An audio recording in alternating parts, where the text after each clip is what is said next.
अस्सलाम वालेकुम स्टूडेंट्स। आज के इस लेक्चर में हम एक्सरसाइज 3.3 का लास्ट जो क्वेश्चन रह गया था हम उसको फाइनली कंप्लीट करेंगे। ठीक है, क्वेश्चन नंबर 4 है, इसमें हमने कंटिन्यूड प्रोपोर्शन फाइंड करनी है। What is continued proportion? पहले तो ये क्वेश्चन आपके माइंड में आएगा कि ये होती क्या है। तो सबसे पहले हम इसको अंडरस्टैंड करते हैं। तो चलें अपने बोर्ड पर अपना काम स्टार्ट करते हैं।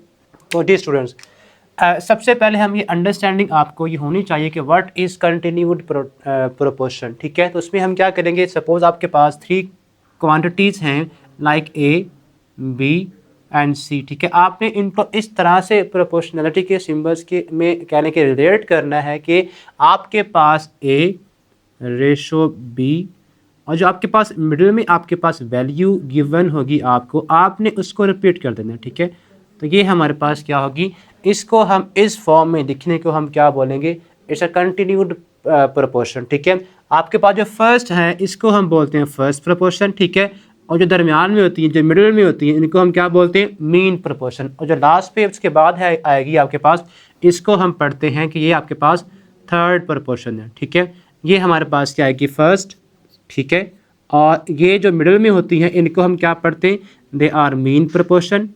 ठीक है, और इस सारे वेज में या इस अरेंजमेंट में लिखने को हम क्या पढ़ते हैं या हम क्या कहते हैं, इट्स अ कंटिन्यूड प्रोपोर्शन। ठीक है, तो ये था हमारा कि what is actually a continued proportion. तो चलें अब जो क्वेश्चन हमारे पास है उसको हम सॉल्व करते हैं। तो फर्स्ट पार्ट इसका हमारे पास है कि 5p and 45। ठीक है, ये कुछ टर्म्स या नंबर्स कहने के हमें गिवन है। ठीक है, अब हमने जो वेरिएबल यहाँ पे इन्वॉल्व है इन टर्म्स के अंदर, आपने वो वेरिएबल की वैल्यू फाइंड करनी है। किस तरह फाइंड करनी है, बाय यूजिंग कंटिन्यूड प्रोपोर्शन वाला जो प्रिंसिपल अभी हमने अंडरस्टैंड किया है उसके अकॉर्डिंग।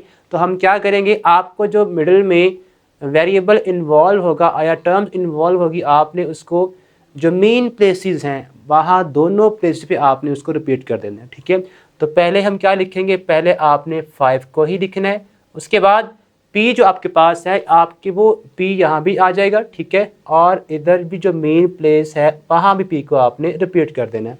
ठीक है, और नेक्स्ट आपके पास क्या आएगा, जो लास्ट पे टर्म है नंबर है 45, उसको हम लिख देंगे।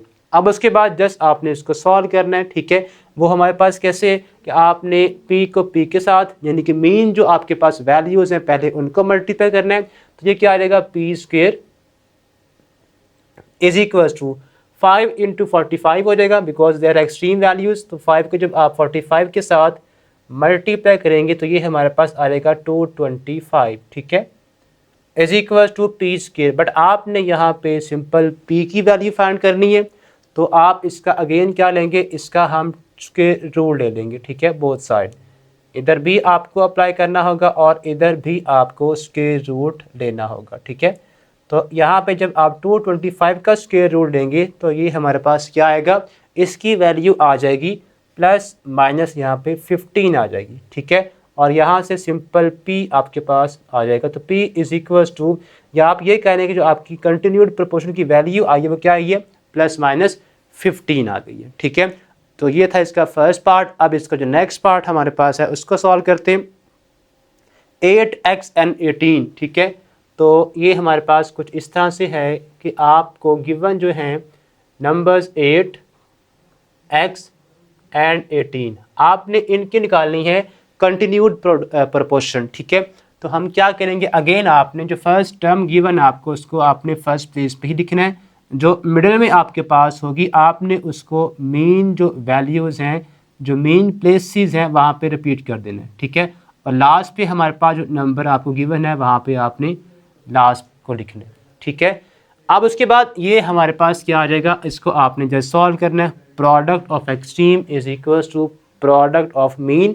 ठीक है, तो वो आप लाइन लिखने के बाद हम क्या करेंगे, x into X is equals to क्या आएगा, 8 इंटू 18।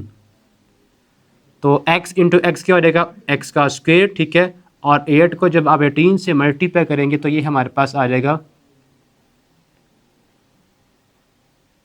144। ठीक है, यानी कि आपके पास x square is equal to 144 आ गया। आपने यहाँ पे जो एक्स वेरिएबल है उसकी वैल्यू फाइंड करनी है, तो अगेन बिल्कुल वैसे ही आप इसका स्क्वायर रूट लेंगे ऑन बोथ साइड।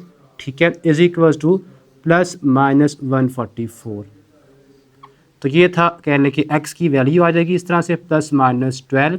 तो जी स्टूडेंट्स, ये आपका कहने के क्वेश्चन है जिस तरह हम इसमें हम क्या फाइंड करेंगे, कंटिन्यूड प्रोपोर्शन हम फाइंड करेंगे या हम कर चुके हैं, ठीक है।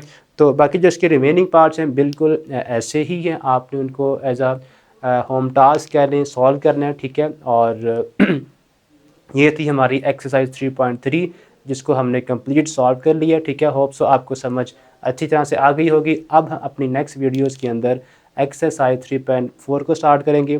तब तक के लिए अल्लाह हाफिज़।